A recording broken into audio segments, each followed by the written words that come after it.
All right, the recording has started. So anything on YouTube, just don't talk about the stuff you were talking about earlier. It won't be on there.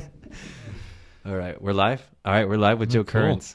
We were talking a whole bunch before, and I didn't want to lose everything that we were talking about. But you're talking about a guy that you said you listened to that was podcasting about different wars or history, or yeah, was it? Yeah. We were talking about different podcasts that I listen to. So I rotate my podcasts, and I started that, I don't know, 2 or 3 years ago. I gave up on music when I'm running and working, and I basically only listen to podcasts now. So I rotate around 4 different podcasts, and then I have a few other odds and ends that don't publish as often. So some of those are like Dan Carlin's Hardcore History is what we were talking about, and he only puts them out every 3 or 4 months, if that often. And some of those are 4 to 6 hour podcasts at a time, and he does. Oh my gosh! Yeah, and he does 2 or 3 in a series. So he'll have like a 3 or 4 part series on the history of World War I.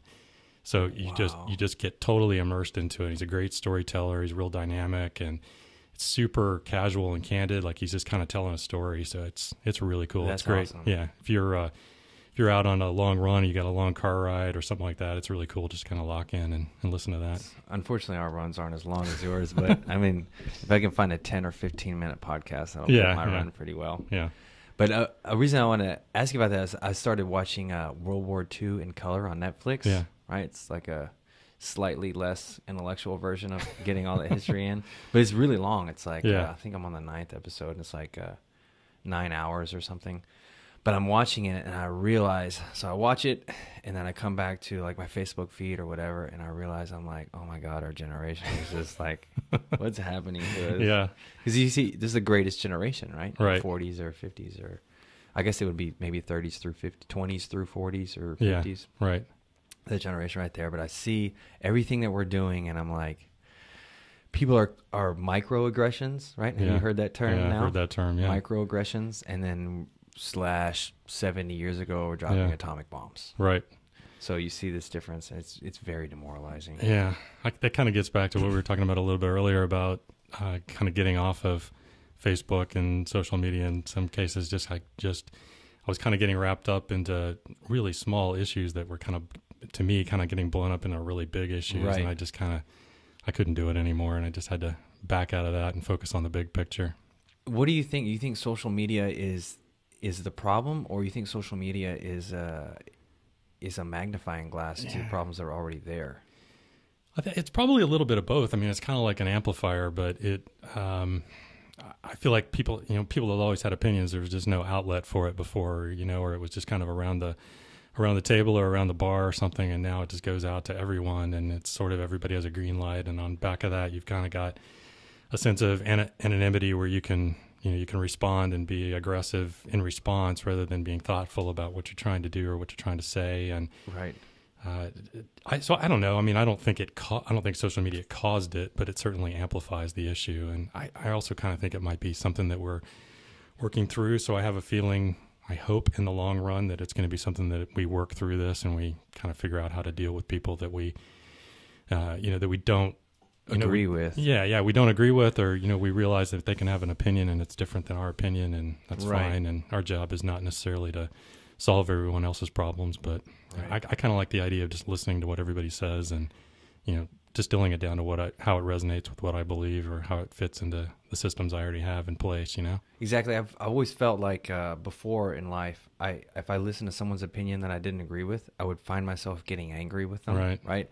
Because I disagree with them. Right. And then there was something in the past few years where I'm like, why am I getting angry with them? Right. And then now I'll listen to people, whether it's a podcast or a YouTube video or something on Netflix or whatever, and I disagree with them, and it makes me more interested because I realize there's probably some truth in what they're saying, whether I agree with it or not. Yeah. And it seems like we make everything so black and white, that you get these disagreements. Yeah, I mean, I think it has something to do with your ego. If you've built your personality, you've built your belief systems, and that's sort of, you identify with that, just like you do anything else, any other image you have about yourself.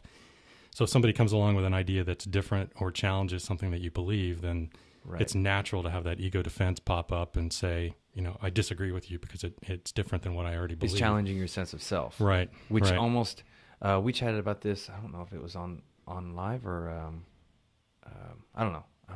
The other day, anyways. But we were talking about how when someone challenges your sense of self, it almost brings out those feelings in you, the survival feelings that, like, if, like they say, the saber-tooth tiger jumps out, right? It's the same thing. We don't have to deal with that anymore. Now we have to deal with people bullying you on Facebook or Instagram or wherever they pick on you, or even just verbally bullying you in person. But we don't deal with that. So our sense of self is no longer, I need to breathe, right? I need to breathe. I need to survive so I can eat.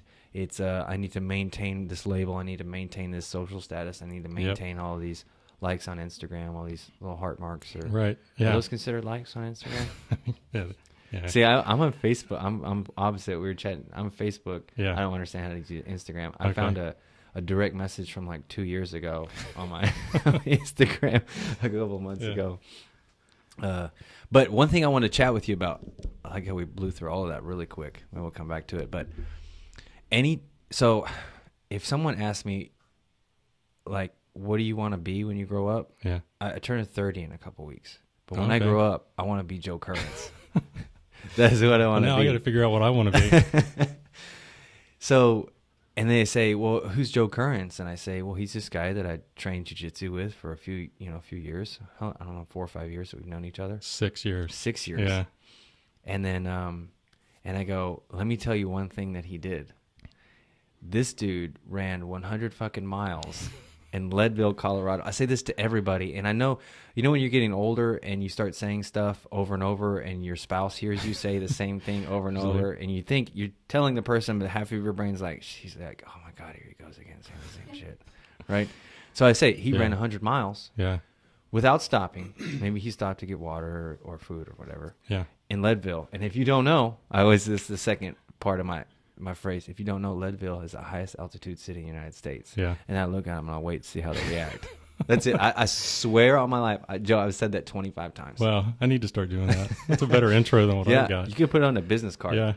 Yeah.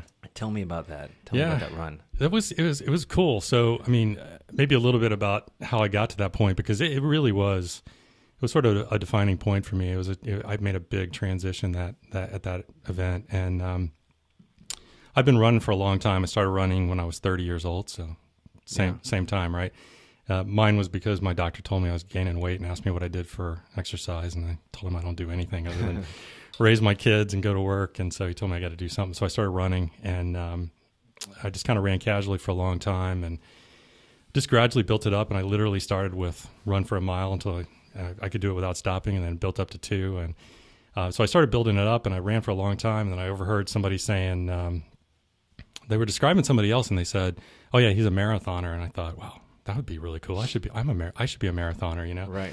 So I figured out what that required, and I went and did it, and I trained hard for it, and I didn't do very well, but I finished, and it was great, and it was a good experience. But I kind of just went back after that to doing what I was doing before, running and some other stuff, and then I kind of got bored with it. I didn't really like running on the road, so I started running on trails, and there's a really cool trail right by my house, at Grapevine Lake, called North Shore Trail, where I run all the time. Yeah, I've heard a lot of people run on that trail. Yeah, so I run out there with a few guys that are kind of my running crew. So shout out to the Goat Trail running crew. I see always posting about someone that calls himself the Matrix. Are you calling the Matrix?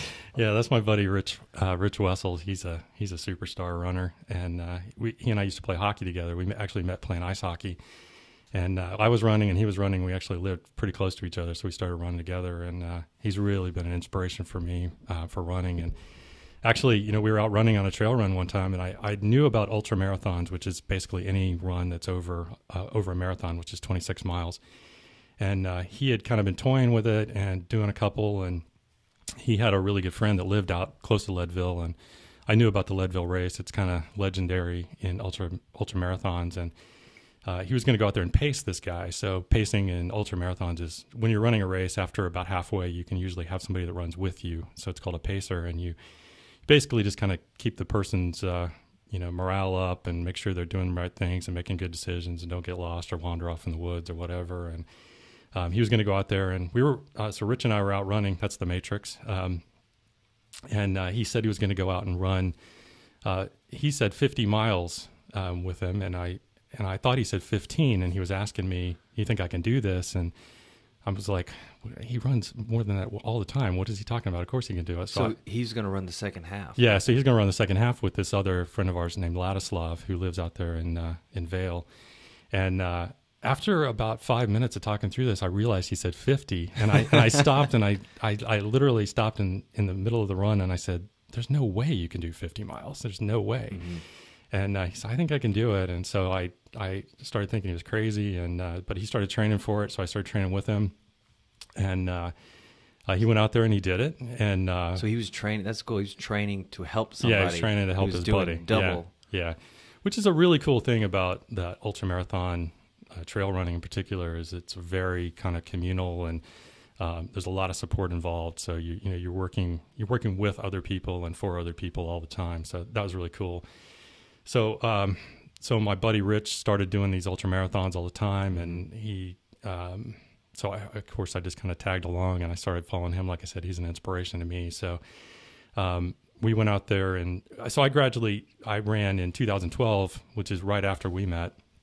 I ran my first ultramarathon on that same trail, North Shore. There's one in November. It's a 50K race, which is 31 miles. So that's. Oh wow! I didn't realize you were running them that early on. Yeah, so 2012 I started running them. I run an ultramarathon, so it's 100K.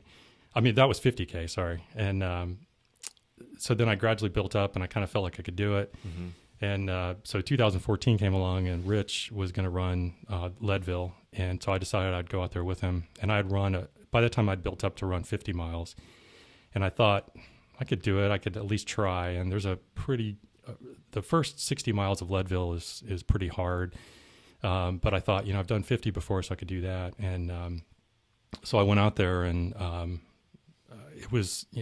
my goal was to run 60 miles. I didn't think I could finish the whole thing. And for a lot of reasons that, kind of came up during that event, we had the right pacers in the right place and the right crew in the right place. And so you weren't pacing; you were. I was running it myself. Yeah, I'd been out there the year before to pace him, so I kind of knew the area and I knew the course. But I thought I'd give it a shot. And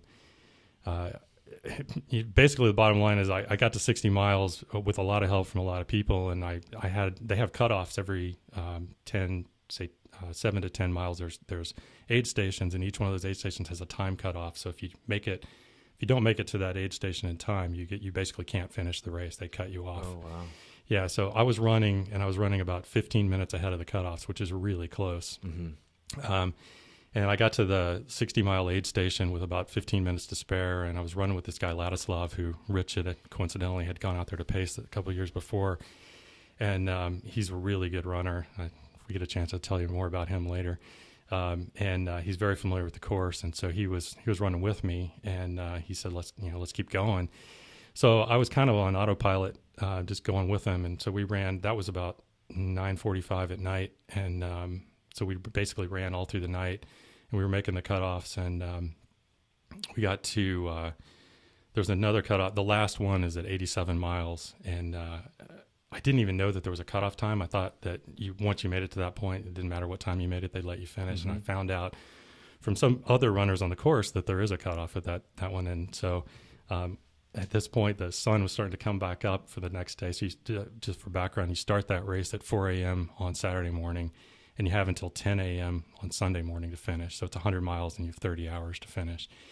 And so the sun had come up the second day, and I realized I was really close, and I was talking to people, and I found out that there was a cutoff. So it was really kind of a cool experience that after 87 miles, all of a sudden I realized I could run again. Right. And because I was kind of walking, I was running real slow and walking up the hills. And when I realized there was a cutoff, all of a sudden I just took off running, and I made that last cutoff with 5 minutes to spare. Oh wow! So I was 87 miles in, and I did not want to get knocked out at that point or get cut at that point. So I ran and I made it, and at that point I kind of just took off, and I had 13 miles, which is a half marathon to finish, and I just kind of kept going, and with a lot of help from a lot of people, including Ladislav and Rich had his whole family and crew out there. I was able to do it, and I finished with 12 minutes to spare out of 30 hours. So, no way. Yeah, 29 hours and 48 minutes. Yeah, 29:48, and there were only 13 people, I think, that finished after me. So it was right to the end. That's incredible. Yeah. I didn't know you didn't have the intention of finishing when you went out there and did that. Yeah, I mean, it was sort of, I mean, obviously I wanted to finish. That would have been awesome. But I really kind of went out there with a goal of 60 miles, and then whatever else happens is fine. And it just worked out for a lot of reasons that happened. And, right. How does the altitude factor into that? It's a huge factor. So the race starts at 10,000 feet. And so, I mean, we live here in Dallas, is about 700 feet.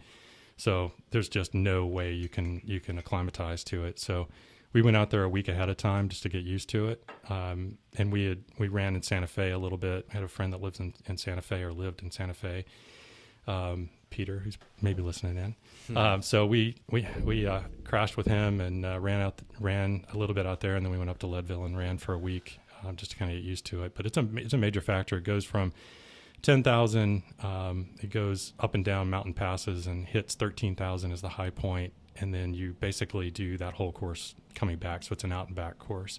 Oh wow! Yeah, so you go up to 13,000 feet twice.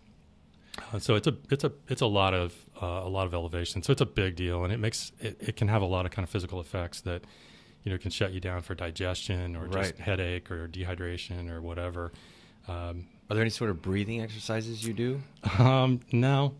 I mean, there are certain ways to, I think that in mountaineering, there are ways that you can kind of do pressure breathing that help you. But I don't know, once you're running, you just kind of just take as much oxygen as you can. So. Do you know what the ratio is? Like for every breath, how much oxygen you get in Dallas versus? No, I don't know. I used to know that. I think like Everest, which is 30,000 feet or 29,000 feet, is something like 30% of the oxygen. Okay. So, it's probably 70% or 60%. Right. So it's just, it's a lot less. Do you think that translates directly into you running 100 miles there versus 120 somewhere else? Yeah, it's probably something like that. But it's so different depending on the race. I mean, there's 100-mile races everywhere. Right. And this one has, I think Leadville has 20 to 25,000 feet of elevation gain. So you're going up and down 25,000 feet as you're running. So some courses are a lot flatter than that, and some have a lot more elevation than that. So even the elevation makes a big difference. I mean, the altitude makes a big difference, and then the elevation gain makes a big difference too, and just how tired you get. Yeah, I guess your muscles are working hard to get up and down those hills. hills. For sure. Yeah. And how did this get started? So I feel like it just got out of hand. I see the, yeah. I just recently realized, I'm like, why do these people have stickers with numbers on the back of their cars? Yeah. I realized that the 13, 26. Where did it start growing from there? I don't know the whole history, so I'll probably, I'll prove my ignorance on this thing. But, the marathon's been around for a long time. It's a historical race that was kind of back to the Greek. Yeah, back to the Greek story of the Battle of the Marathon. There was a 26-mile run from the battlefield back to Athens to basically pass the news that they had won, that the Greeks or the Athenians had won. So that's it honors that 26-mile run, which is apparently, is very standard for couriers and messengers to run that kind of a distance very often. But, the modern marathon, I don't know, is probably 120 years old or something like that. Mm-hmm. So 26 miles is kind of the standard. And, kind of getting back to your original question, that's kind of, to me, that's one of the things that I took away from that race was there's a big difference between what you think you can do and what you actually can do. Right. And so when, I ran those first couple of marathons on the road, and it was hard, and it is hard. And depending on how you go at them, I mean, I'm a slow runner, and I'm not a super competitive guy, so I kind of just run against myself, and I just try to do my best. And so I'm never a fully kind of competitive runner. So you can make a marathon a very hard race, and but I kind of go at it a little different pace. Mm-hmm. So it just didn't really resonate with me. But then once I found out about ultra marathons and that you could go a little bit further and that people actually did it, that really resonated with me. And then the idea of thinking that something's impossible and then going out and doing it makes a really big difference. So like that conversation I had with Rich when he said 50 and I thought he said 15, and then I told him you can't do it, and then he went out and did it. Then for me to set these increasing goals, and then I was trying to do 60, and then all of a sudden I did 100. That's why that was a transitional thing for me, and that's why it's made a big difference in the way I look at life now. Is that you really do realize what sort of kind of mental barriers you put on yourself, mm-hmm. or what you really think what you can do and what you really think you can do, and I mean, there's been nothing like that since then. When I finished that race, I didn't think I was going to finish. And then, like I said, with a lot of help from a lot of people, I did.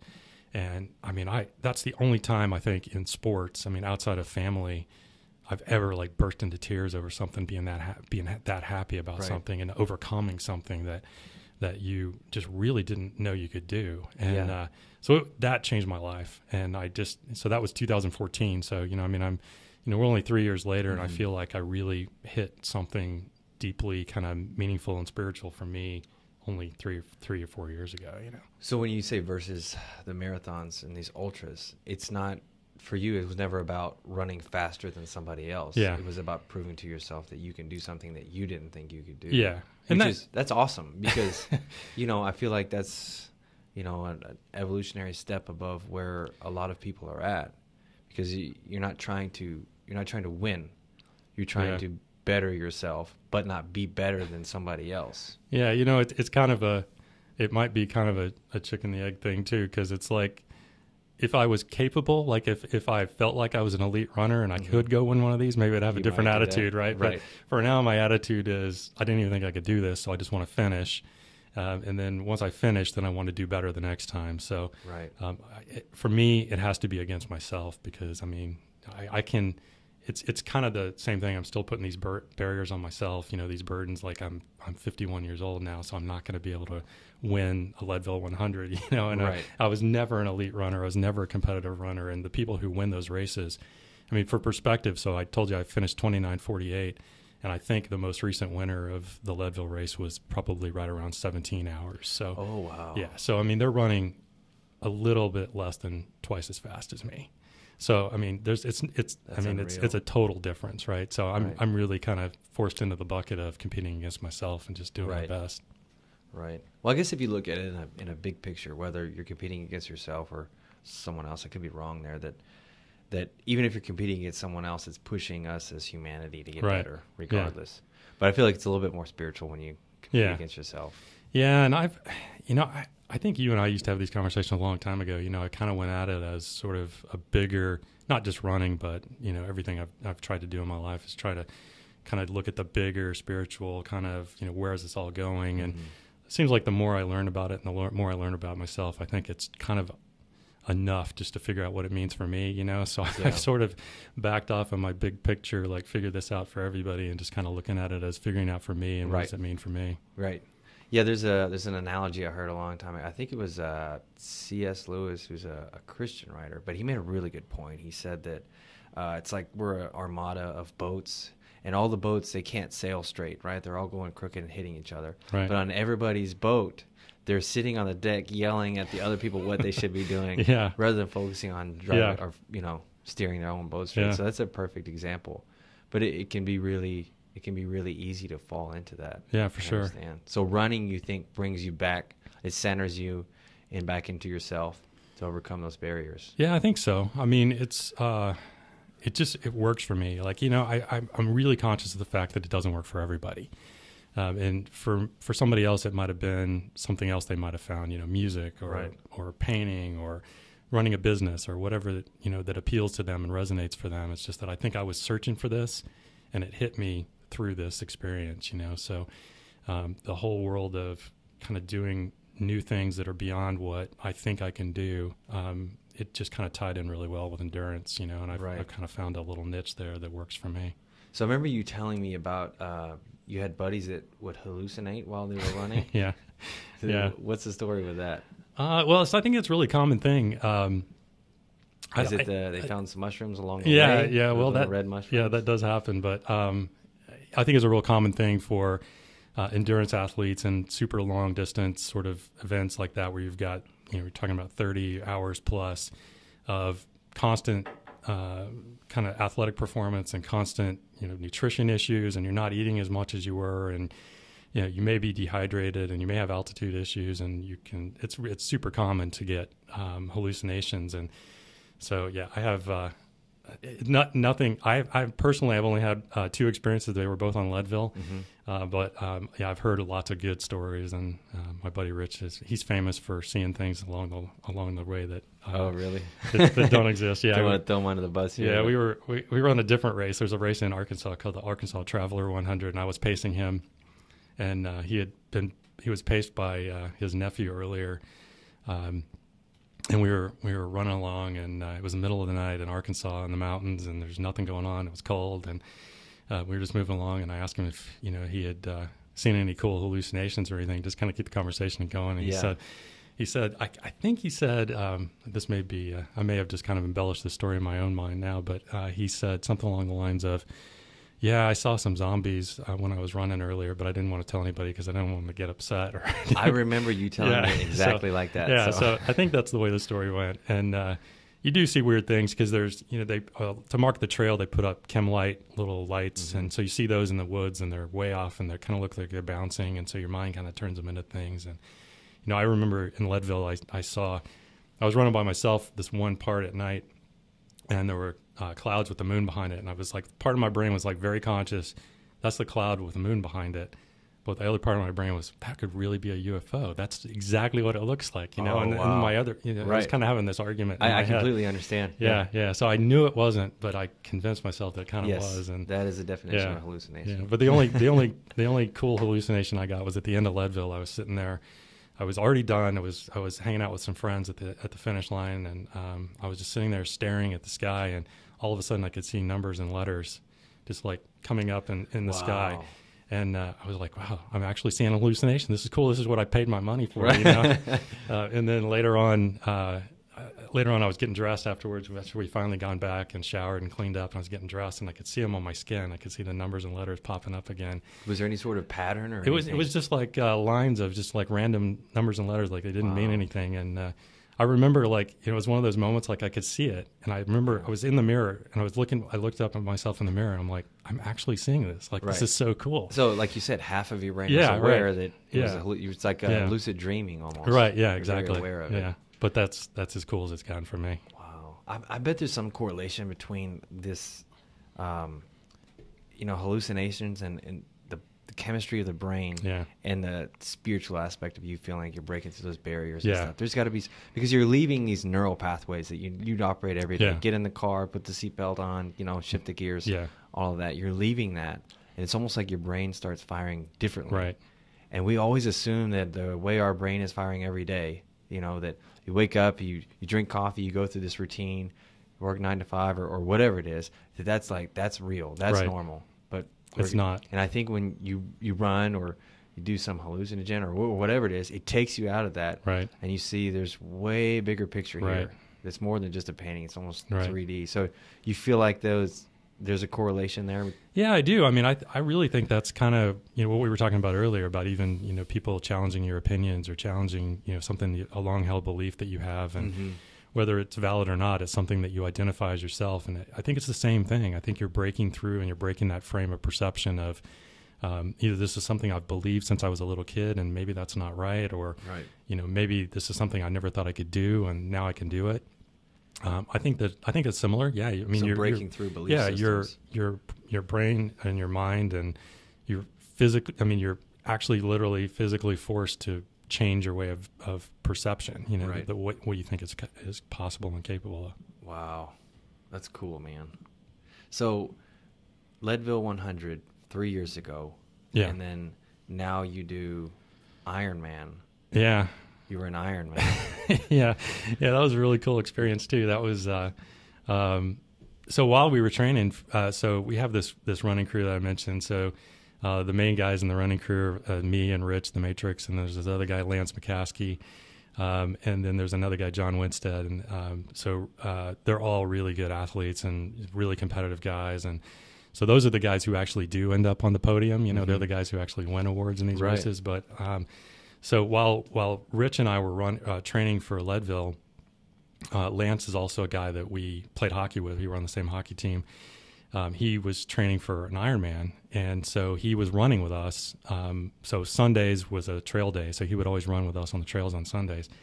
And you run out of things to talk about. So we were talking about his training, and he talked quite a bit about the triathlon, and something he had gotten into, I think, 3 or 4 years ahead of that. And he had been kind of doing smaller, shorter triathlons and building up to the Ironman distance, which is kind of the ultimate distance. I mean, there are some that are, I think, longer now, but the Ironman distance is kind of the main standard for. And what is that? So the Ironman distance is 2.5 or 2.4 mile swim, 112 miles on the bike, and then you run a marathon, which is 26.2. So it's 140.6, I think it is, for the whole distance. And so it's a big deal. I mean, it's a major commitment. And so Lance was training for triathlon, kind of, he has a full-time job, but he was training as his full-time training. And so we were hearing his stories, and it sounded really cool. And I kind of liked the idea of doing something different. After a few of the ultra marathons, I wanted to do something a little different. You wanted to challenge yourself. Yeah, I wanted to try something else. And so it's mainly because of Lance that I decided to try that. And it was a big difference for me because I'm a terrible swimmer. And I mean, I started swimming 2 years ago. I mean, it was like everybody else. I swam a little bit as a kid, but I never did it competitively, and I really wasn't any good at it.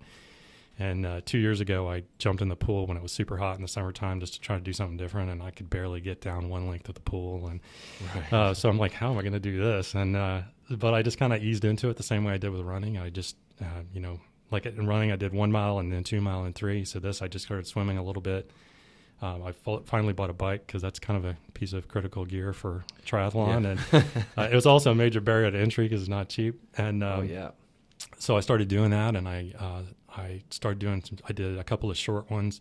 So they have different distances that you can kind of get used to it. And so they have sprint distance, which is a shorter distance, and usually is a 14 or 15 mile bike and maybe a 5K run or something like that. So it's kind of a more friendly. You get that group going on. Yeah, you can kind of figure out what it's all about. And so I did a couple of those, and I had a really bad experience on one of my swims in a sprint triathlon I did. It was up at Lake Gray Roberts, up by where you're from. And it was super windy, and the water was really choppy. And I jumped in and it was not like the pool where I'd been training, So all of a sudden I'm like, man, this is going to be terrible. I'm doing terrible.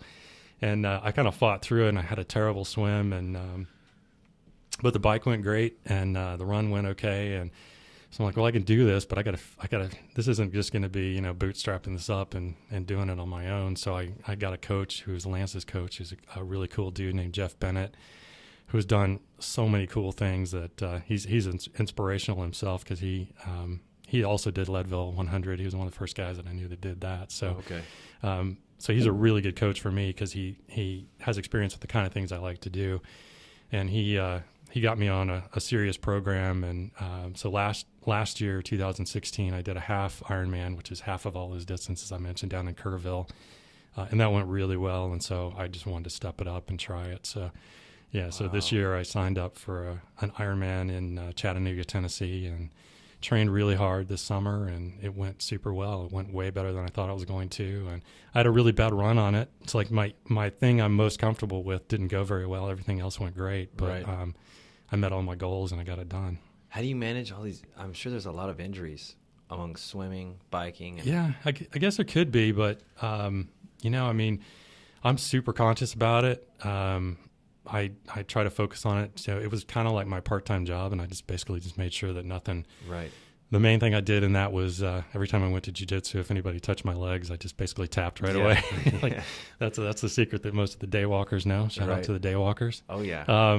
They all know if you touch my legs when I'm training, I'm going to tap right away because I don't want to hurt anything. But I didn't get injured at all, so I had a few like little Achilles things and things like that, but no problems. You feel like your diet plays a big role in preventing injuries? I don't know. Are you still vegetarian? I am vegetarian, yeah. It's a long time running, right? Yeah.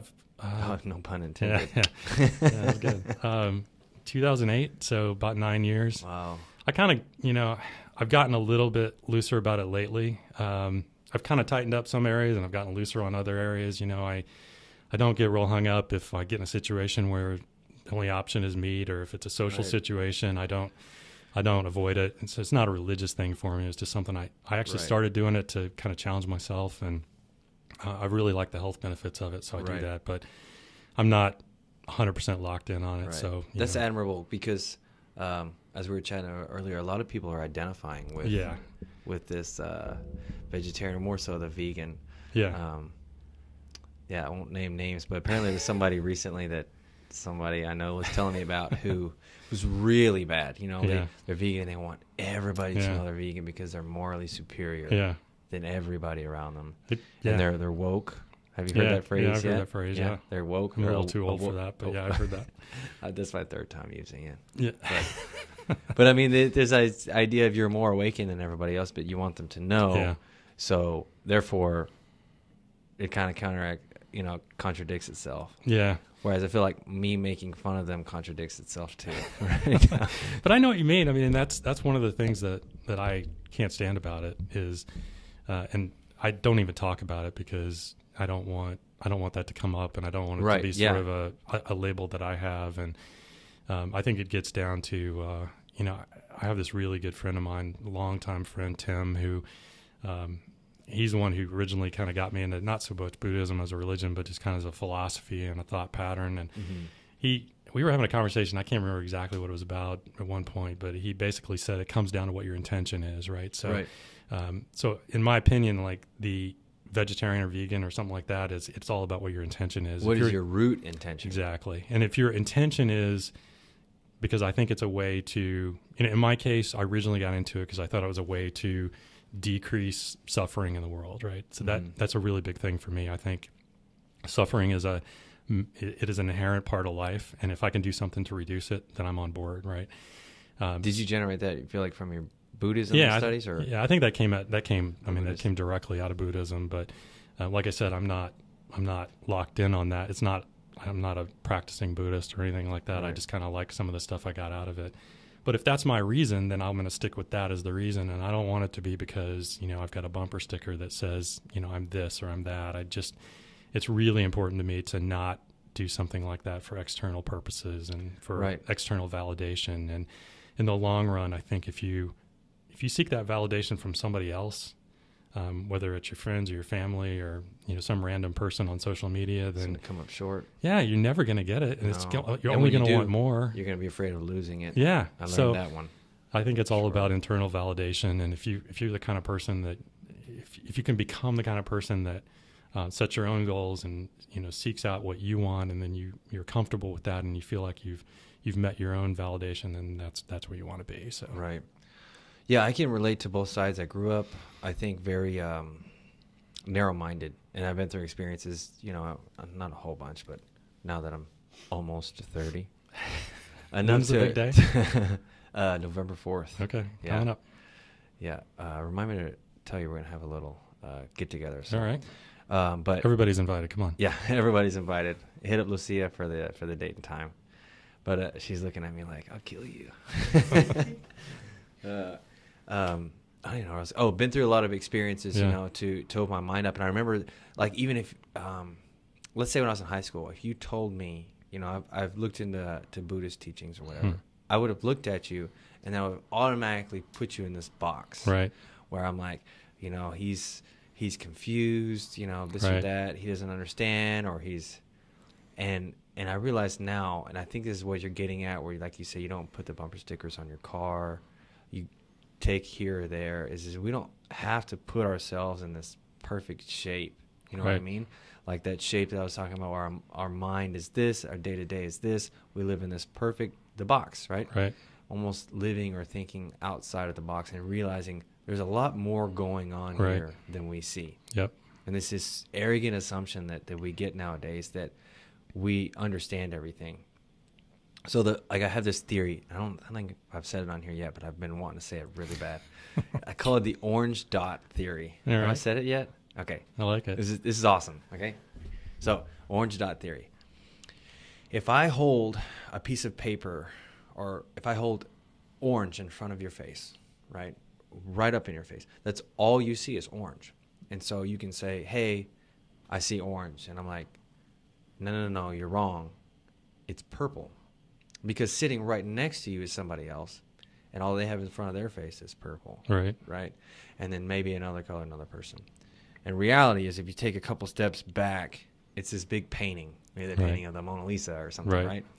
And you're telling the truth. All you really do see is orange. Right. So there's no argument that we could get into that I could tell you that you're not seeing orange, or there's more to it. Right, because you're right. Right. So you're seeing orange, but there's also more to it. But there also is just orange for that person. So I feel like in all arguments that people get in, what can we do? Can we say, no, you don't see orange? No, I see purple. No, it's orange. What can we do to allow them to see a bigger picture? And here's where it gets really crazy. As I'm telling this, I have the assumption that I see a bigger picture than someone I might argue with, right? Maybe they see a bigger picture where it's a little picture inside a giant orange frame, right? So we don't really understand the entire. There's another analogy of the blind man and the elephant. Have you heard that one? Right? I think that's a Buddhist one, right? Yeah, maybe. I don't Hindu. know. Yeah. I don't know. But it's the same thing. And so rather than focusing on what we see differently, what can we focus on that we see the same? And how can we create that space in order to see the common denominators, the similarities? And I think that space, as I've got at it a couple times before, is self-awareness, right? Or love or something positive. Right. Not, ragging on somebody's Facebook about how they're drinking too much or something. Oh, there's a mosquito. So in that story, so when you say, so we see the same thing, I mean, so the guy or the person who can see orange and the person who can see purple, I mean, maybe it's not that they ever will see the same thing, but if they listen to each other, right? Absolutely. They can get the bigger picture if they do that together, right? So if they have to step back and see. Mind. You know what I mean? So it's not where those intersect. It's actually where you add them both together that you find the whole picture. Causes people to need each other, Right. live together in harmony. So there's, oh man, gave me goosebumps. There's this idea. Too soft. We got to talk about something. Yeah, one more. There's this idea that let's say life was this giant ball of fire, right? And I feel like if you guys are religious or anything, everything we're putting in right now is just different terms. Right, we're saying the same thing as a lot of religions, just different terms. But anyways, it's this giant ball, and that's all that exists. Say it's the sun. Right. I got this from a book, Conversations with God, Neil Donald Walsh. Yeah. Anyways, it's all that exists, and it wants to understand and see itself, but it can't. So it explodes into a billion, trillion, whatever, zillion pieces, and all the pieces can look back on each other and communicate and this or that. I think that's kind of what you're hinting at, right? Yeah. It's all the same. Yeah. And what would be the point if we all saw the picture? It'd be really boring. Right. Right? Yeah. We wouldn't be able to argue on Facebook. Right. We wouldn't be able to not like somebody's Instagram post. Well, there's actually a really cool, I think, kind of extension of that I don't know all the details on, but it's something I've recently heard or started thinking about, or I can't even remember where I heard it, but essentially it's sort of like you can actually view that one of the meanings of life is for that we're basically here to figure out our own perspective and our own observations, and it's only by figuring out what everybody sees together that you actually figure out the whole picture. It's kind of the same thing you said, you know? So the only way that you can say, let's get crazy, right? So the only way the universe could learn about itself is by separating. Yeah, by separating, by having observation everywhere, right? So the only way you can do that is if you have, it's your perspective, my perspective, everybody's perspective, somebody that grew up in a different planet, right? Their perspective. That's only how you get the entire picture together. Wow. So how can we let everybody realize that being different is okay? You just start listening. Don't argue, just listen. Yeah. You know? So it's not about convincing the other person that you're right. It's about learning what you can get from the other person. I mean, at the end, that's all that all that matters, right? I mean, you can't. I just don't think you can correct other people into. No, you can't. Yeah. You can't tell them that dot isn't orange because it's right in front of their face and its entirety is orange. This is why I don't say a lot. No, I see it in you. That's why I look up to you so much. But I see it in you. So crazy idea here. Number 2. Let's say it's the same theory. It's it separates so it can see itself, right? What if that was the Big Bang?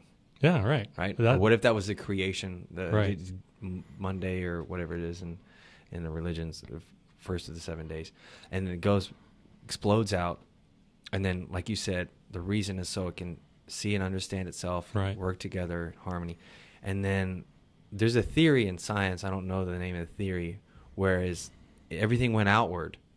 Now everything is going to come back together again, gravity, right? Right. So the stars will slowly start to melt into each other. The planets will suck into the stars, and then they'll get closer to the galaxies and galaxies, and then boom, it comes back into one. Is that I feel like that's a physical manifestation of... Well, it's a total manifestation of... There's another Buddhist concept of impermanence, which is that nothing lasts forever, right? So no matter... Unless it's a Toyota, right? Right. So I mean, everything comes to an end, right? So at some point what you just described is the universe coming to an end, right? So it's a huge scale physically, and it's a huge scale from a time perspective, but at the end, it's all gonna go away. Right. So that happens in every single person's life, every relationship, everything. A building that you build. I mean, it's going to be there for a long, long time, but in 100,000 years from now, it's probably not going to be there anymore, right? So things that we think are permanent are not permanent, and that actually helps. I mean, it's kind of a scary thing because you know that life's going to come to an end, but in the big picture, if you can kind of accept that, it's actually a really cool and freeing kind of concept that you absolutely. You can realize that at some point, some of the stuff that you're worried about just doesn't matter, you know, like which car you drive or which clothes you're wearing or whatever, you know, or what your neighbor's opinion is. In the big picture, it really doesn't matter, right? So you got to focus down on the things that you do think matter, and you know, I mean, you can figure those things out for yourself, but I mean, there's not that many things that really matter in the big picture. Yeah, I think it's a huge imbalance that we have in Western society in general. Oh, yeah, for sure. But it's just a simple lack of awareness. Like we'll have this conversation right now. We're both thinking about it more than we were thinking about it an hour ago. And anybody listening to it right now is like, you know, they're probably right unless they disagree, which they probably already turned it off. Right. Right. It's dislike. But they're thinking about it, and then, you know, a couple hours go by and you get sucked away, and then you're thinking about work tomorrow or this or that.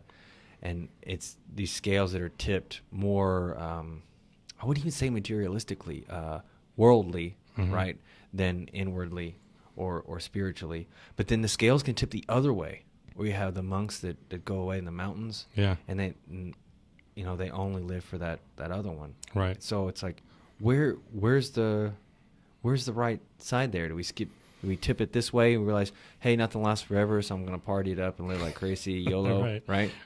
Or am I going to just go live in a monastery and give up this life that I might have once which we'll get into that later, right? Yeah. Because we're all the same, so it doesn't really matter anyways. But you think it's somewhere in the middle? Yeah, I mean, it's probably an individual decision. I mean, you got to figure out what you bring to the party, right? So, I mean, that you're, you know, let's just party because it's all going to come to an end anyway. The problem with that is, if you take that full throttle, it doesn't necessarily end soon enough, right? Eventually, the party is over, and then you got to figure out what you're going to do with the rest of your life. But I mean, I think your responsibility is to. I mean, this is in my opinion, but I think your responsibility is to figure out what it means to you and what you can add back to society and what you can add back to helping out others, right? And you know, I think you've found really cool ways to do that, and you know, I found my own ways that are different, and I think you got to do both. I don't think I value somebody who goes off and, you know, isolates themselves on the mountaintop and, you know, doesn't, you know, and spends all that time on themselves. I mean, it's not my place to judge them, but I think there's a bigger responsibility to kind of bring that story back and bring what you learned back. Otherwise, it's just kind of about you, right? Which, you know, I mean, I guess there's a part of that that's true in everybody, but I think you got to do both. Yeah. It can be hard to. We have this conversation. It feels like every time you find a point, it's almost like we're looking for a point of view that answers our confusion, right? So like we're like this pixel, that pixel, right. This side of the scale, that side of the scale. It's like, okay, if we can just find this one way, or have 5 steps, and that's how I can live my life, and then no matter what, you know, that's why you see all these diet fads. Right. So I've tried everything. I was vegetarian, inspired by you, for a couple of years. I think we did it for a couple of years. We tried to do vegan for a few months because I was just better than everybody else. I wanted them to know. No, we tried to do it just for health reasons, right? Mm-hmm. And I've had periods where we've eaten junk food all the time, periods we've eaten. Recently just tried to do a little bit more paleo type diet. Mm-hmm. But when I feel the best, ironically, is a representation of what we're talking about, is where I just kind of ride that middle line. Yep. You know what I mean? And that's a Buddhist teaching too, right? Yeah. I mean, I think what I was thinking of when you were saying that I was agreeing with is the kind of concept of just being present, like being aware of being mindful about what's going on. Mm-hmm. And that's super hard to do. And I think if you're just mindful and you kind of pay attention to what's going on right now and you react according to the rules you've set up for yourself in that moment for what the situation brings, I think you'll be fine. And I think that's kind of what you're getting at. And that's the approach I'm trying to take now. I definitely agree with you that, there's always, the list of 10 things that you can do and everything's going to be fine and you can shortcut through everything. And I don't think that works. I think you just have to figure out how it works for yourself. And if you find some things that work, you can pass those along, and otherwise you just, adjust to the situation. Right. Yeah. It seems like everybody wants an answer for it. But like you said, it's almost Bruce Lee's concept in martial arts, right? He's take what works and discard what doesn't. Or, that's exactly. I said it way better than I just did, but yeah, I mean, I don't know what else you can do other than that. That's the way to do it. I think you set long-term goals and visions for yourself and where you want to go, but it's never going to be what you thought it was going to be. Never. So you just got to adapt. That's why you're so cool, Joe. That's why I'm so cool. All right, is there anything you're wanting to get out? I told you I've been pestering you with questions. No, like this crazy. is cool. This is cool. I did take some notes. Back to the running and the Ironman. I know the Ironman's a little bit different than just running, but we dug into your motive, the experience of it. But I want to know about the culture of it. You said it was very community based, right? Everybody's helping each other. I'm sure a lot of people that are listening right now do jiu-jitsu. Yeah.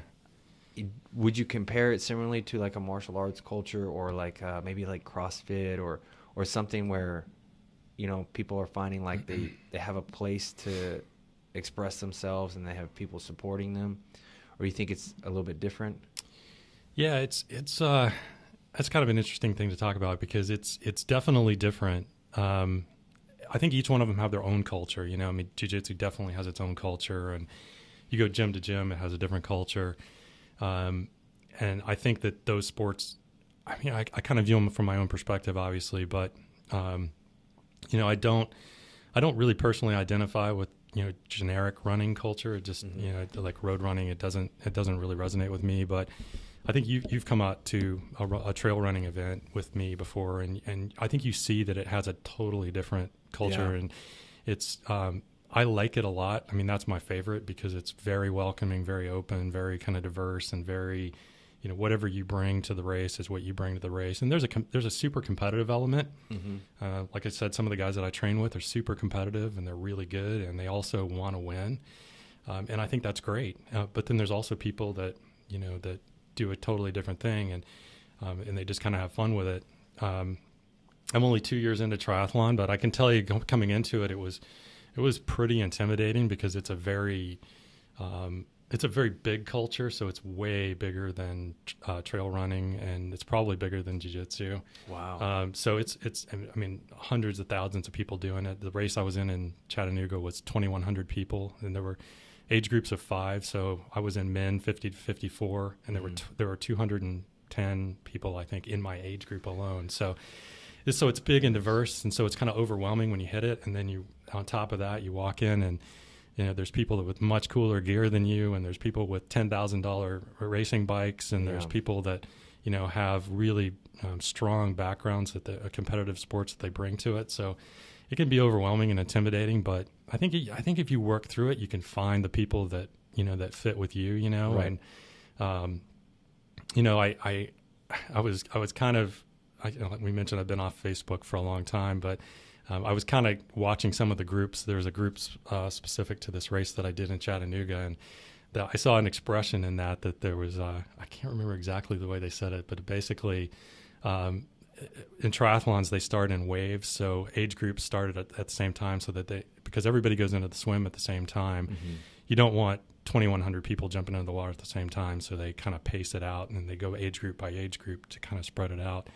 And I heard an expression, the party wave, which is kind of the group of people at the end that are just there to have fun and compete and try to finish and have a good time. And it was really kind of refreshing for me to find out that there actually is a group of triathletes that kind of focus on the experience of having fun, because most of the people I train with and race with are super competitive. Right. And the people you see kind of more superficially or on the surface, they're the people who, you kind of look at and say that defines the sport. But there's a lot of fun with it too. So the majority of the people are competitive. Yeah, I would say in Ironman for sure. I mean, it's a serious sport. I mean, and it's something that people, I mean, they basically treat it like a part-time job. I mean, I was training it for my first one, and I was doing between 10 and 15 hours a week of training just for triathlon, and there are people that do 2 or 3 or 4 times that as amateurs, and they take it very seriously. So yeah, it's a serious thing. Now, is it just I wanted to say pride motivation competitively. I don't want to be superficial and just use pride, but are there monetary prizes? Are there clubs where people get together? Like, how does that work in comparison to jiu-jitsu? Or yeah, I mean it's all amateur. I mean there are professionals, so it's Right. similar to jiu-jitsu where there's professionals, but it's like humans that maybe you could, but I couldn't compete with, right? No, not me. So it's probably 1% or 0.1% of the people who participate in the sport that are actually making money at it. Right. Everybody but they else have prizes for winners and stuff. Yeah, yeah. So they do. I mean, typically what they call it, they have the professionals and then the age group, which is kind of like everybody that's an amateur. And I think some events do prize money for age group. I don't know. Some trail races do it. They have prize money. Right. But for the most part, it's amateurs. Gotcha. That's cool, though, man. Yeah. So, Ironman and trail running, if you had to do just one, which one would you do?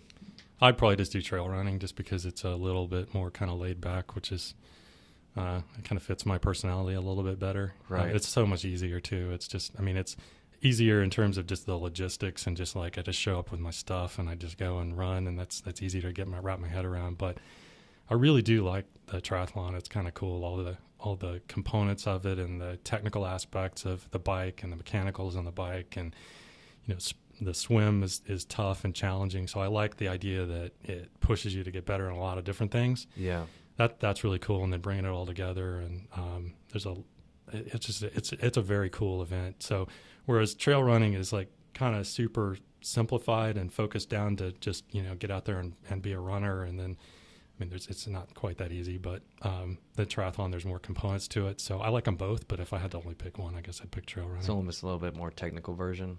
Yeah.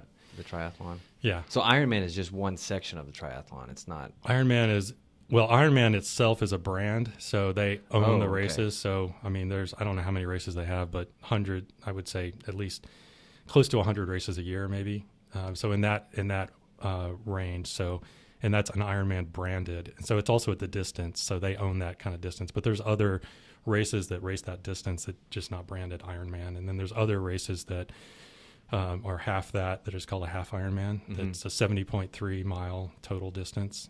Some of those are Ironman branded and some aren't, but yeah. They don't have that one locked down. So sprint, and then actually triathlon is an Olympic sport too. So, and there are professionals that compete both in a professional circuit and Olympics. So if you watch the Olympics next time around, there's a distance called the Olympic distance I think it's 1,500 meter swim and 40-kilometer bike and 10K run. I think that's right.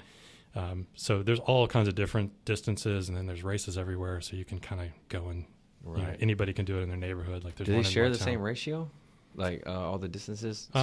It's not exact, but it's it's kind of close close. Yeah.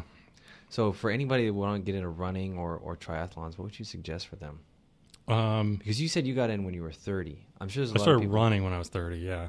You got into triathlons when you're 49. 49. Yeah. Yeah. Yeah. So I mean, so that's not an excuse. No, it's not. And I think you just find somebody that, I mean, you find anybody that's into it and they'll help you out. Right. I mean, I got into it because of my friend. I mean, I got into running just on my own, but everything else I've done because of, peer pressure and hanging out with the people who do that kind of thing and show you what's possible. Right. Yeah. It's a little like jiu-jitsu. You gotta that first step to come in and actually come in and try it. But once you get there, there's people that'll walk you through it and help you. That is the hardest part. I don't know how many Yeah. people I've seen try to come in the academy, and you can see they're terrified. I remember when I started 10 years ago, I was terrified. Yeah. Terrified to go in. Yeah. Because I just knew that all of a sudden I was going to be in the cage with Anderson Silva. Like that day, he needed a sparring partner, and I was just going to get my ass whipped. I say it every time I see it. And there was a guy in our class, North Texas MMA, that on Friday that got his first stripe on his white belt. Mm-hmm. And I told him, I'm like, to me, that is the hardest stripe to get, because I've seen you say that on you've got to show up, and then you've got to not quit, right? Because you're getting your ass kicked every day. Yeah, right. And I think once you get past that first stripe, you've kind of seen, okay, this is what it is. And so the second stripe's a little bit easier, and it gets a little bit easier as you go. Not that the art itself gets easier. It's definitely hard and challenging, but just that personal will to show up and be embarrassed and fail and get beat up, like you said, not physically beat up, but just emotionally, and your ego takes a beating for that first 6 months to a year. It actually never stops, because the longer you go through, the more label and expectation you have. Like if it was up to me, I really value the tradition of jiu-jitsu, but if it was really up to me, I would remove the belt system. Really? Yeah, because it's a label and expectation, right? It's you've been doing it for this long, you're this good, and this is not disrespecting the belts that I've received or handed out. They mean a whole bunch, but I would get rid of it if everybody wasn't learning from it. But it's almost a catch-22, because if you got rid of the belt system, then people wouldn't get to do what I feel jiu-jitsu really is what you were talking about, is overcoming that I'm not good enough, overcoming that I'll never get this, all of those fears, all those thoughts of being insufficient. If we didn't have the belt system, then those wouldn't come. But if we got rid of it, if we didn't have the belt system, they wouldn't come. But by getting rid of it, we're not able to tackle those. Yeah. So it's almost like by getting rid of the belt system, I feel like more people may train jiu-jitsu, almost like if it never happened, right? Yeah. But since we have it, less people stick around, because they don't put they put the expectations on themselves, but also people are able to overcome that. So I'm competing in jiu-jitsu next weekend. I'm not a big competitor. Only reason I'm doing it is to overcome that barrier.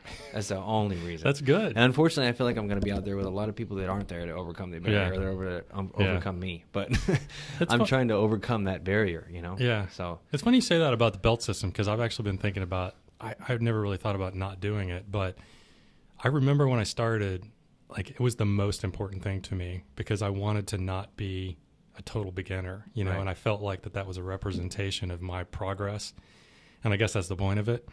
But it's like the longer I've gone, the more I've sort of mentally taken the belt system out, like in my head.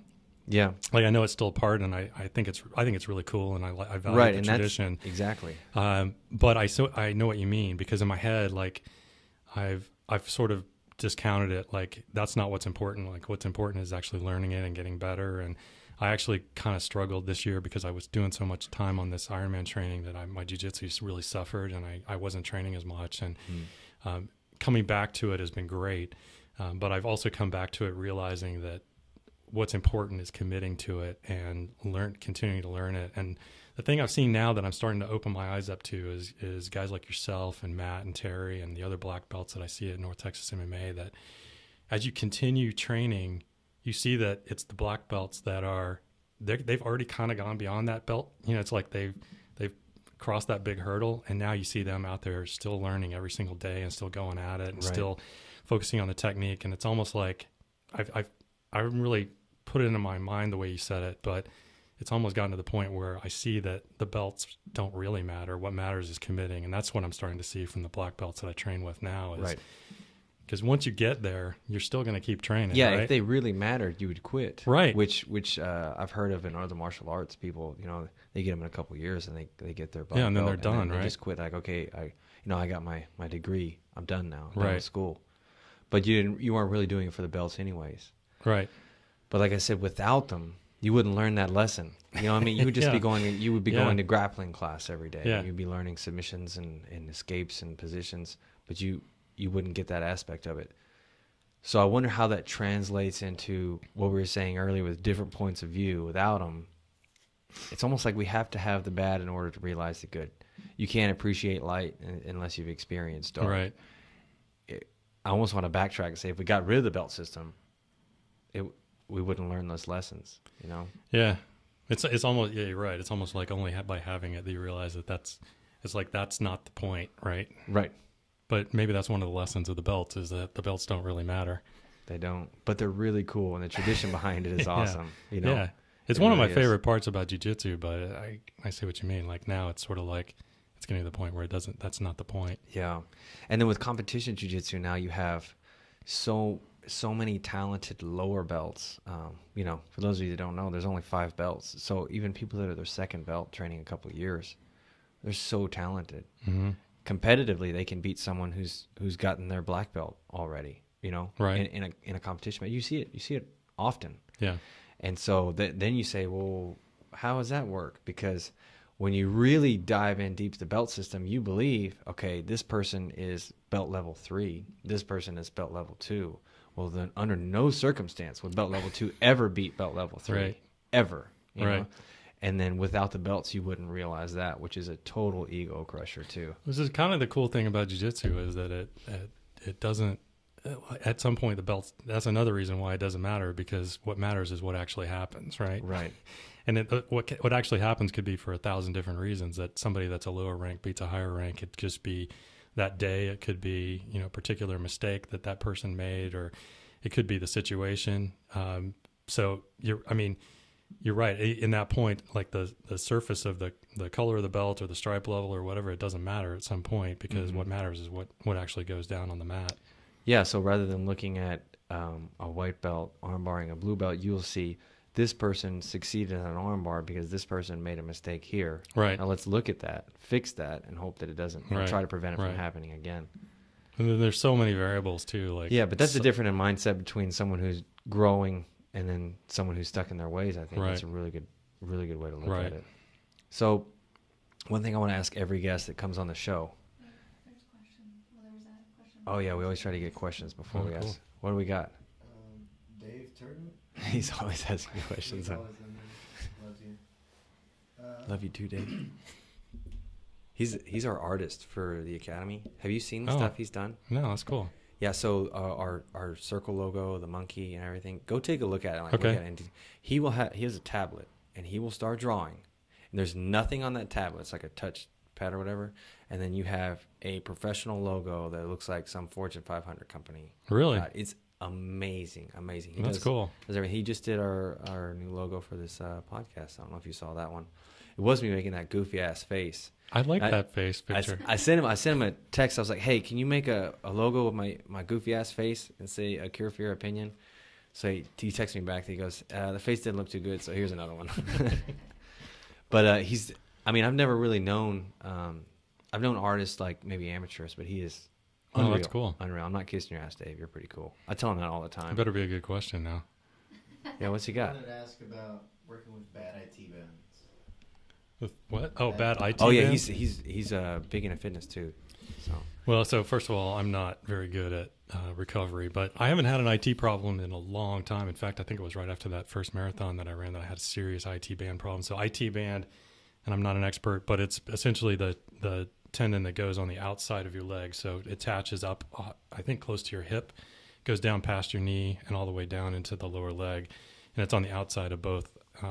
So IT is, I think, iliotibial, and it's super painful. And I don't know. I mean, I'm one of those guys. So I don't stretch. I don't do anything like that. But when I do have a problem with it, I basically just shut down. So I would say, first of all, go see a doctor. But if you're not going to go to see a doctor, I would say with IT bands, I would definitely just stop running for a while until it cools down. Right. And then go back into it slowly. What I've found personally is that when I get problems, it's whether it's shin splints or Achilles or any kind of a tendon problem, it's usually because I've either started running a much further distance than I have or running faster, or the conditions change significantly. It's usually your body adapts really quickly to what you normally do. So if you're usually running 3 miles and then you run 7 miles, you may have a problem. So I would say if it's a chronic problem, I would definitely chill out and stop running for a while and probably get some advice. And if it's an acute problem, you can just basically just take a few days off and then ease back into it and see how it goes. When you rest, do you rest for a week or two, or how long are you resting?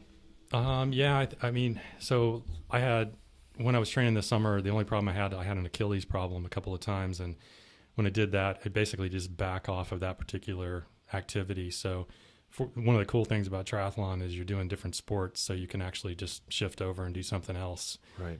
If you're only running, then what you can do is shift over and do upper body workout or something like that. But yeah, I would shut down like an Achilles. You usually shut down for a couple of weeks, and you basically just don't push it at all and let it chill out. And I've had it on both of my legs before. I mean, not at the same time, so it goes back and forth, and it just kind of flares up. And you just have to be. It's one of those things you have to be mindful about and be aware and listen to your body and not try to push past it, or you're gonna have a problem. You find it mentally hard to stop running for a couple of weeks? It's super hard. I mean, that's one of the things I actually struggle with running and all of this is I know, like, it kind of gets back to the conversation we were having about, what's the intent and, why am I doing this? And I know 100% that I identify with this. Yes. And I know that I'm sort of physically addicted to it, and I know I'm mentally addicted to it. So when I have to stop, I'm not happy about it. And so I will stop when I have to. The cool thing about doing multiple things is you can kind of shift off and do something else. So, I'll switch to doing more jiu-jitsu or something else if I have to. If I get the opportunity, I try to fill it with something else just to keep myself occupied. But not to get too far afield, but I've had serious kind of like depression issues and just not feeling good about myself. And I've never had that since I started doing that. And I'm not saying it's a cure for it, but it's certainly, I know that I'm kind of substituting this behavior. Right. It gives me an outlet and gives me something to do. So yeah, I definitely struggle with backing off. Having the awareness that you're struggling with backing off because you identify with it, I feel like is this weird state humanity is in. Like we're stuck in a box and we have enough space to move just a little bit, but we can't reach the key to get out. Right. So we're aware, okay, I'm stuck in a box, right? But I like this box. But I don't know how to get out of here, right? You get really comfortable with it too. It's like, I know what goes on inside this box. Safe, right? Warm in here. Yeah. That was one of the reasons I wanted to do triathlon. And I mean, it's your comment about competing in jiu-jitsu. That's one of the things that I've struggled with. I don't really like it, but well, for those of you who don't, we share the same professor. We have the same coach. So I just started a few years before you, right? 3 or 4 years. Yeah. 4, I think. I remember your first day coming in. Yeah, I know. You signed me up. Yeah, I remember that. I was working in the office. But, oh, man, where was I going with that? Oh, competing. Yeah. But he will guilt trip your ass into competing. He will do it bad. He's been really cool with me because he knows I've been kind of tied up with this other stuff. But it's one of those things that I want to get back to because I know my first few experiences weren't that great. I mean, I did okay. It wasn't like I was terrible, but it doesn't fit my personality. Like I'm not a competitive person. So like I said, with running, I feel like I can go out there and run by myself. For triathlon, I could do that. I can compete against myself. In jiu-jitsu, you can't really compete against yourself. Like you can get better, but you're always going against that other person. Yeah, you're always going against another person. I don't like that dynamic of going against the other person. So, and you can't get out of that. I'm the same way. And it's weird because that's what I do for a living. I run an academy, I teach jiu-jitsu, but I love jiu-jitsu. Right. And I always telling my students and friends that it's not about competition for one. Jiu-jitsu is not a sport. Jiu-jitsu is also a sport, but it's not just a sport. Right. And then the reason I'm doing this competition is simply because I want to leave my comfort zone. Because I'm the same as you. I'm not naturally a competitive person. Right. I was when I was younger, but now if we play a pickup game or this or that, I really don't care if I win or lose. But I'm infatuated with jiu-jitsu and I understand it, and I love training in class and stuff, but I never feel like I have anything to prove, which is that last little oomph that you need for competing. Right. You really need that. Right.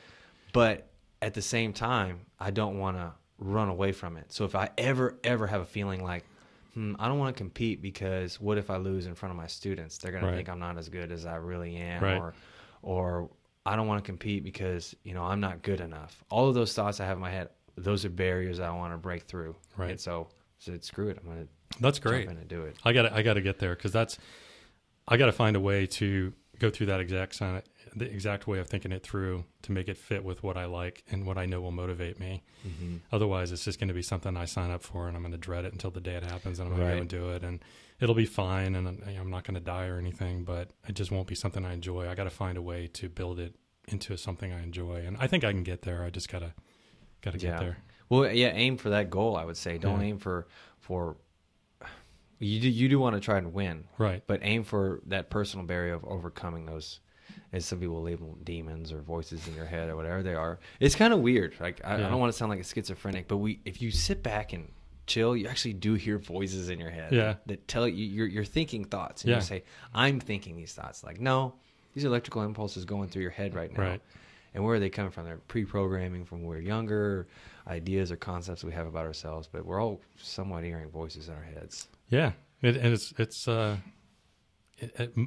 What's scary about it to me is when you realize that it's going on and you're not aware of it. Yes. And you're on autopilot. And not only are you not aware of it, you're acting on the thoughts that you aren't even aware of, And so one of the things that I got into because of all the original Buddhism discussion that we had a long time ago is meditation. And I don't do it every day, but I do it 3 or 4 times a week. And I've been doing it for a long time, and I still feel like I suck at it, you know. And but is that a voice in your head that's telling you suck at it, Well, and my buddy Tim that I was telling you about earlier, it was a long time ago. I told him I sucked at meditation, and he's like, "That's why they call it a practice. You got to keep practicing." So I stuck with it, but recently I've started to find some breakthroughs and just that idea that it's that those thoughts are passing all the time, and it's not your responsibility to latch on and act on those thoughts. It's your responsibility in meditation, at least, is to be aware that they're happening and just touch on them and let them go. And it's, I heard this metaphor. I use this app for meditation called Headspace, which is really cool. And they kind of talk you through some of these thoughts and how you handle them and how you deal with it. And there was a metaphor of watching cars go by, and you don't want to, think about every single car that goes by. You just want to watch the cars go by. And you also don't want to think about the fact that you're sitting there watching cars go by. You need to just watch the cars go by. Right. And so that's been helping. But yeah, you're right. These thoughts come and go, and it's literally thousands of them that, every day that are going by, and they influence your behavior. If you have a thought of, a candy bar, then all of a sudden you start thinking, I could really use a candy bar right now. And it's directly attached to your nervous system too, which runs through your whole body, and then you're like, I need some sugar. Which drives me crazy. That's one of the things that drives me crazy about, we were talking about social media earlier. That's one of the things that drives me crazy about it, is because whatever that thought or idea that comes across, that's all automatically seizes your attention, and you automatically, that's what you're going on. And I don't want to be reactive to whatever gets fed to me. I want to focus on what's important to me, and I'm not there yet, but that's the idea. Man. Yeah, it's scary how it's almost like we're, with these thoughts, like we're stuck in a movie theater watching this screen, and it comes up, and then we have to become aware that we're watching it, not actually in the movie. Right. With life itself, which is some Matrix stuff. So wait till you start doing virtual reality, and then you're... Oh, yeah, that terrifies me. Terrifies me. Because I feel like we're already doing that, Yeah. I don't know, maybe it's not like a technical version, but in a spiritual version, or maybe it's technical and spiritual, I don't know. But it scares me. Right. I remember being a kid, I used to sit there and be like, what's going on here? Like, feeling that feeling, right? Really? So, yeah, I would feel like that a little bit as a kid. I would sit down in my room, and almost felt like virtual reality. Maybe I was just waking up from a nap or something, I don't know, but... So the idea of putting one of those headsets on, I might, but just feels like it's a representation of what we're already doing. Yeah. So back to what I was going to say is, every guest that comes on, I want to ask you if you could do or make a suggestion or give advice to fix the world. What would it be? Usually, that's an easy one. I know. Oh, it's an easy one? No, I was like, usually it seems like, I need a week to prepare for this. But maybe the thing that comes to you right now will keep your head out of it. What came to mind was something I heard on a different podcast. I heard on the Rich Roll podcast a long time ago. He was interviewing somebody, and they said that they had focused on becoming really good at gratitude, and his response was, "I want to be good at gratitude too." So I started thinking about that, and I'd read a little bit about it. So I would say, focus on gratitude. That would be a really good kind of easy thing to do, and it's something I've been working on. I've been working on it for, 6 or 7 months. And if you just kind of take everything that comes up, every opportunity that comes up, every experience you have in life, and you look at how you got to do that thing, or how you, you know, how that was enabled, and you realize the chain of events that had to happen for you to do that, or the people who enabled you to do that, or, you know, and that can go as far back as you want to go. And you just kind of focus on that, you know, like getting back to that thing about Leadville, you know, when I finished it, one of the biggest senses I had was community and gratitude. And it was that if it wasn't for the hundreds of people that were put on that race, and if it wasn't for all the people that had supported me in the training and the people that were there crewing and pacing, it would have never happened. Right. And I don't think I was really focused on it at that point, but when I look back on it, I think it's just a really good kind of grounding thing. I'm not saying I'm good at it yet, but it's something I would recommend, and something I think that can help people it gives you perspective, and you realize that that you are very fortunate, you know, and particularly anybody who can listen to the two of us talking here. Right. I mean, they have a certain kind of life that allows them to spend time listening to a couple of guys talking, and just the fact that you have that, you should be grateful for that. So I don't know, maybe that's kind of a rambling answer, but that's it's really good. It's really good. It's interesting to see the different answers. Yeah. Chris's last week, did you see that one? I didn't get to the gratitude. I mean, the question. He mentioned social media, and he hit a lot of the points that you're hitting. Oh, really? He said there's no connection between people. Like, it's this disconnect, and then there's a lot of bullying and mean stuff that people saying, whether it's you know, comments or whatever. But that was like the first thing you started talking about. So I thought maybe you had seen it. Maybe I did hear that. I heard. I think it was at the very end. I think it's usually the last question I ask. How long have we been going now? Hour 20. Hour 20. That's good. Cool. You have anything else you want to throw in here, man? No. I mean, thanks for inviting me to do this. This is really cool. It was this awesome. Is exciting. I was. I'm really glad you're doing this, because I've been. Like I said, I've been listening to podcasts for a long time, and I think it's a super good fit for your personality and the way you look at life. So I think that it's going to be really good for you. I wish you the best in this. Thank and I think you know, talk to people that you think are interesting and that, you know, you can learn something from. And I know you spend a lot of time teaching other people, so it's a good opportunity for you to catch leads from other people and what they're interested in, and learn things. And so I'm super excited about. I'll be honest with you though, when I was talking to Lucia, my wife, about who we would have on, so we were like, we're gonna do a podcast about who we have. Joe Currens. It was like the first one. It's so funny because, you know, before we end this, it's like, you're not arrogant, you're not cocky, you're not, you know, overly confident, and I'm always feeding you this. Joe Currens is the man. Joe Currens is the Iron Man. Joe Currens is the badass. I don't take that bait. I know you don't take the bait, but it's this. The cool people are the ones that don't give a shit.